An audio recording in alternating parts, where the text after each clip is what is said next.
नमस्ते दोस्तों, मैं एस्ट्रो ज्योति आज की बात में आप सबका स्वागत करती हूँ। आइए आज की बात कर लेते हैं। आज बड़ा ही शुभ दिन है, शुक्रवार का दिन है। शुक्रवार को माँ लक्ष्मी की पूजा आराधना करते हैं। वैसे ही नवरात्रि चल रही है। नवरात्रि का आज छठा दिन है, तो उसके बारे में मैं विस्तार से बताऊंगी। थोड़े से उपाय बताऊंगी और उसके बाद कृष्ण कथा में आज विशेष टॉपिक ले लेंगे। तो पहले वास्तु की बात कर लेते हैं। अभी पूजा में प्रसाद या नैवेद्य बनाया जाता है, विधि होती है, पूजा भोग लगाते हैं। उसमें नैवेद्य को धातु, पत्थर या लकड़ी के पात्र में रखना चाहिए और मिट्टी के पात्र में भी चढ़ाना चाहिए। ये प्रसाद जो हम लोग चढ़ाते हैं वो इसमें करना चाहिए। चढ़ाए हुए नैवेद्य को तुरंत उठा लेना चाहिए, वहाँ पे ज़्यादा देर नहीं रखा देना चाहिए। प्रसाद को खाना चाहिए, खुद भी खाना चाहिए और बांटना भी चाहिए, और उसे तुरंत वहाँ से उठा देना चाहिए। देवता को समर्पित करके प्रसाद को तुरंत वहाँ से उठा ले, नहीं तो नेगेटिविटी आ जाती है। आजू बाजू जो चीज़ें पड़ी रहती है, फूल वगैरह पड़े रहते हैं, उसमें बहुत सारे बैक्टीरिया, जर्म्स वगैरह होते हैं, तो उसमें प्रसाद में नेगेटिविटी आ जाती है, तो उसे तुरंत ही उठा देना चाहिए। ये थी वास्तु की बातें। आज शारदीय नवरात्रि का छठवां दिन है। आज देवी दुर्गा के छठे स्वरूप माँ कात्यायनी की पूजा की जाएगी। ऋषि कात्यायन के यहाँ जन्म लेने के कारण इन्हें कात्यायनी कहते हैं। ऊपरी बाएं हाथ में तलवार, निचले बाएं हाथ में कमल का फूल है। ऊपरी दाएं हाथ में अभय मुद्रा में और नीचे का दायां हाथ वरद मुद्रा में है। माँ कात्यायनी की उपासना से सभी दर्द दूर होते हैं। कल भी मैंने बताया था, अज्ञात दर्द दूर होता है। आज भी सभी प्रकार के डर दूर होते हैं। स्वास्थ्य संबंधित परेशानियां भी दूर होती है। तो आज माँ कात्यायनी की पूजा आराधना करें, व्रत रखें, और संतान की शादी का अच्छा रिश्ता मिलता है। आज के दिन पूजा आराधना करने से शादी संबंधी जो उलझन है वो निकल जाती है और अच्छा रिश्ता मिलता है। सर्वमंगल मांगल्ये शिवे सर्वार्थ साधिके शरणे त्र्यंबके गौरी नारायणी नमोस्तुते, ये मंत्र है, आपको जाप करना है आज के दिन। और माँ कात्यायनी की भी बीज मंत्र जाप करना है। ओम देवी कात्यायने नमः, ऐसा उसका बीज मंत्र है। और व्रज की गोपियों ने कालिंदी तट पर माँ कात्यायनी को पूजा था। देवी माँ को ब्रज मंडल की अधिष्ठात्री देवी के रूप में पूजा जाता है, इसके लिए उसकी पूजा आराधना करते हैं। और आप मंत्र जाप करके आज के दिन व्यतीत कर सकते हैं। मंत्र को 11 बार जाप करना चाहिए, तो विवाह संबंधी जो परेशानियां हैं वो दूर हो जाती हैं।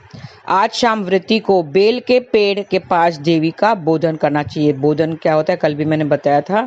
बोधन करके मतलब उसको चढ़ाना चाहिए, उसको उठाना चाहिए। रावण के नाश के लिए एवं राम पर अनुग्रह करने के लिए देवी का आह्वान करते हैं।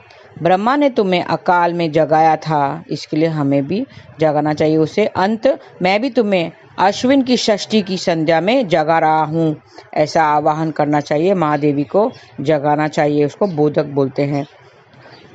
तो इस तरह से आपको बेल के वृक्ष की भी पूजा आराधना करनी है और उसे भी इसी तरह आह्वान करना है। उसकी विधि है, वो विधि विधान से उसे करना चाहिए। घी चढ़ाने के बाद सिंदूर से स्वास्तिक चढ़ाना चाहिए। घर में पूजा स्थल पर आकर देवी माँ का आचमन करना चाहिए। तो इस तरह से देवी की उपासना करें। अपराजिता की लता पूजा के स्थान पर लगानी चाहिए। अपराजिता की लता न मिले तो 9 पौधों की पत्तियों को गूंदें, उसमें उसको मिलाकर उसको लगाना चाहिए। तो ये थोड़े से उपाय हैं, वो बता देती हूँ। पत्तियों को गूंथकर देवी के मंडप में लगाएं, मूर्ति स्थापित करें। और कल बेल के पेड़ की पूजा करें, हाथ जोड़कर नमस्कार करें। तो इस तरह से आज माँ कात्यायनी की पूजा आराधना करें और बेल के पेड़ के पास जाके उसकी भी पूजा आराधना करें। दक्षिण पश्चिम या उत्तर पश्चिम को छोड़कर बेल की एक टहनियाँ तोड़ के लाएं और उसमें आप उसको पूजा कर सकते हैं। तो इस तरह से कल सप्तमी होगी और फिर अष्टमी के दिन कन्याओं को खिलाते हैं, कन्या भोजन होता है। बहुत लोग अष्टमी के दिन करते हैं और कोई नवमी के दिन भी करते हैं, कोई सप्तमी के भी दिन करते हैं। जब आपको श्रद्धा पड़े तब आप किसी भी रूप कर सकते हैं। तो बाकी का मैं अष्टमी का मैं बताऊंगी, कन्या भोजन के बारे में डिटेल से। मेरे वीडियोस देखते रहिए, सुनते रहिए और अपने लाभ लेते रहिए। कुमारियों को भोजन कराकर उसे दक्षिणा भी देना चाहिए और पैर छूकर आशीर्वाद भी लेना चाहिए। और आज के नक्षत्र के बारे में बता दूं, मूल नक्षत्र है जिसका स्वामी केतु है और उसका वृक्ष का उसका मूल नक्षत्र का पेड़ साल का पेड़ है, जो श्री विष्णु भगवान को बहुत ही प्रिय होता है। बौद्धिक धर्म में भी साल के को पवित्र पेड़ों की श्रेणी में रखा जाता है। तो मूल नक्षत्र के दौरान साल के पेड़ की उपासना करनी चाहिए, उसे नुकसान नहीं पहुंचाना चाहिए। तो ये थी आज की बातें। आज शुक्रवार का दिन है, माँ लक्ष्मी का भी दिन है। आज मनी मैनिफेस्टेशन डे कहा गया है, मतलब माँ लक्ष्मी को लक्ष्मी अगर चाहिए, पैसे चाहिए, तो आज 1 रुपये का सिक्का आप मंदिर में रख के उसे प्रार्थना करें, पूजा करें, फिर थोड़ी देर के बाद में वो लेके अपने पर्स में रख सकते हैं। और आज डिवाइन ब्लेसिंग्स ऐसा चांट करना है ना, स्विच एनर्जीज है करने से। और जो नोट आता है, सबसे बड़ा नोट लीजिए, उस पर इत्र लगाकर देवी माँ के आगे रख दीजिए। थोड़े समय के बाद में वो नोट फिर अपने पर्स में अपने पास रख दीजिए। तो इस तरह से आपके धन धान्य में वृद्धि होगी, पैसों की वृद्धि होगी। तो थोड़े से उपाय हैं, ये करके देखिए। और आइए, आज की बात हो गई। अभी कृष्ण कथा में मैं योग और वियोग के बारे में बताती हूँ। गोपियों को श्री कृष्ण से वियोग मिला था, वो अलग हो गए थे। एक होता है योग और दूसरा होता है वियोग। योग मतलब मिलना, योग होते ना, ये इसका योग है, मिलने का योग है, मिलना। और वियोग मतलब बिछड़ना। दुनिया में हम आते हैं तो बहुत कुछ मिलता है, फिर बहुत कुछ बिछड़ भी जाता है। मिलता है और बिछड़ता है, मिलता है बिछड़ता है, ये संसार का नियम है। लेकिन भगवान हमसे कभी नहीं बिछड़ते हैं, वो हमारे साथ ही रहते हैं। हमें इसका ज्ञात नहीं होता है, लेकिन वो हमसे कभी नहीं बिछड़ते हैं। संसार में लोग जो भी हमें मिला है वो यहीं छोड़ना पड़ता है। जो भी हमें मिला है वो से छोड़ना पड़ता है। सांस भी हम अगर लेते हैं तो उसे छोड़नी ही पड़ती है। अगर हम कहें नहीं, मैं नहीं छोड़ूंगा, मैं सांसों को नहीं छोड़ूंगा, तो क्या आप ऐसा कर सकते हैं? नहीं कर सकते हैं। सांस तो छोड़नी ही पड़ती है। लेते हैं, कितना भी आप रोक के रखिए, लेकिन उसको छोड़नी ही पड़ती है। जब अंत समय आता है तभी इंसान को सांस नहीं छोड़ना चाहता है, वो सांसों को नहीं छोड़ना चाहता है। कहता है मुझे और जीना है। लेकिन ईश्वर कहता है अब तो तुम्हारा समय आ गया है, तुम्हें सांसों को छोड़ना ही पड़ेगा। तो मतलब ये है, जो भी हमें मिला है वो हमें छोड़ना ही पड़ता है। योग और वियोग तो लगा ही रहता है। अब तो तुम्हें सांस को छोड़नी पड़ेगी। अंत में जो भी हमें जो मिला है, धन दौलत ऐशो आराम, जो भी मिला है, जो भी कमाया है, जो इकट्ठा किया है, धन दौलत अगर इकट्ठे किए हैं, वो भी सब यहीं पर ही छोड़ना ही पड़ता है।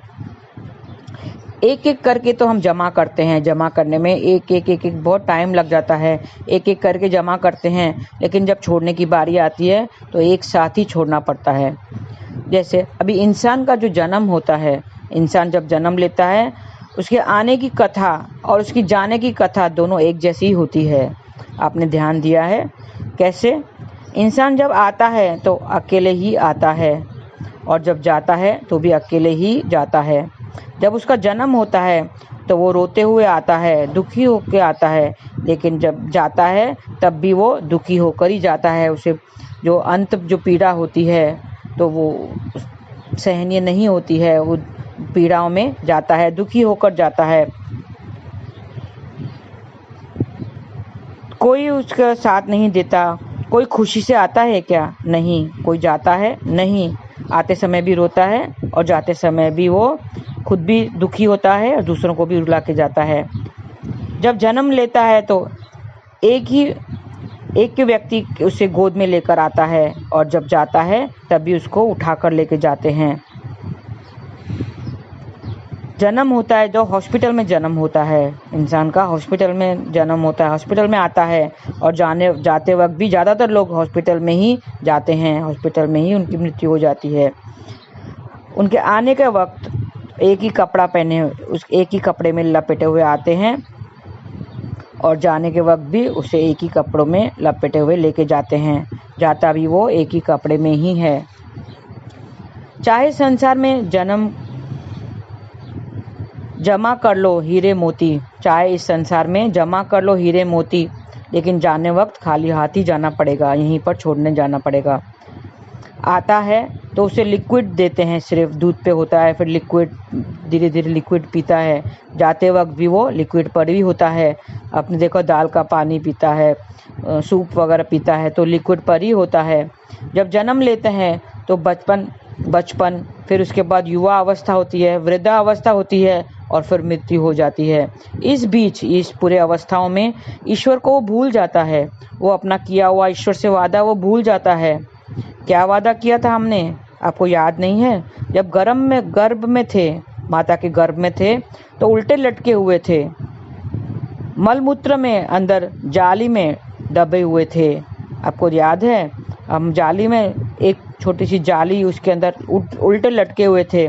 तब तो ईश्वर से प्रार्थना किया करते थे कि ईश्वर, हे ईश्वर, हमें इस पीड़ा से मुक्त करो, प्लीज़ हमें बाहर निकालो, मैं तुम्हें सदा याद रखूँगा और तुम्हारा नाम जाप करता रहूँगा और दूसरों से भी नाम जाप कराऊँगा, प्लीज़ मुझे इस पीड़ा से बाहर निकालो, इस गंदगी से बाहर निकालो। भगवान खुश हो जाते हैं और फिर हमें बाहर निकाल देते हैं।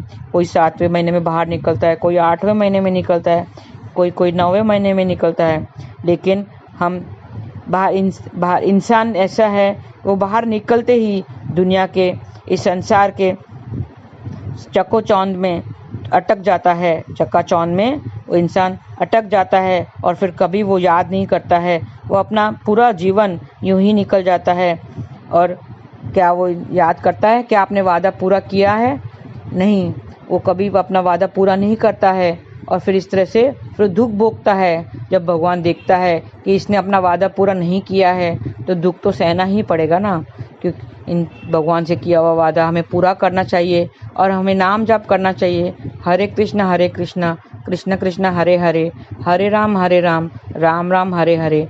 मैंने कल भी बताया था, ये हमारे भाड़े की जगह है, उसे हमें छोड़ के जाना ही है। हम अगर थोड़े दिनों के लिए होटल में जाते हैं तो वो चीज़ें सब मिलती है, टॉवल, कंबल वगैरह सब मिलते हैं, ब्रश वगैरह, पेस्ट, खाने पीने का सब सामान मिलता है, ऐशो आराम के सब सामान मिलते हैं। तो क्या हम अगर 5 दिन के बाद अब घर जाते हैं तो क्या वो लेकर जाते हैं सामान? नहीं लेकर जाते, वहाँ सब छोड़ के जाते हैं। इसी तरह हम भी यहाँ पर भाड़े के लिए आए हैं, थोड़े वक्त के लिए आए हैं। जो ये अवस्थाएं हैं उसमें थोड़े से हम नाम जाप कर लें और ज़िंदगी को संवार लें तो भगवान खुश हो जाएगा। और जो हमारे यहाँ पे आने का जो हमारा मकसद है, इस हमें जो ईश्वर हमारे इंसान रूपी जो हमें दिया है, इस जन्म जो दिया है, मनुष्य जन्म जो दिया है, उसे हमें सफल बनाना है और नाम जाप करके भगवान का कीर्तन करके दूसरों को भी कराना है, ताकि दूसरों का भी जीवन सफल हो जाए, अपना भी जीवन सफल हो जाए। हम आखिरी में फिर कृष्ण चरण कमलों में पहुँचे तो हमें मोक्ष की प्राप्ति होगी। तो आइए हम सब नाम जप करें, अपना वादा, अपना किया हुआ वादा, जो हम गर्भ में जो हमने वादा किया था वो अब पूरा करने का समय आ गया है। तो आज के लिए बस इतना ही। धन्यवाद। आपका दिन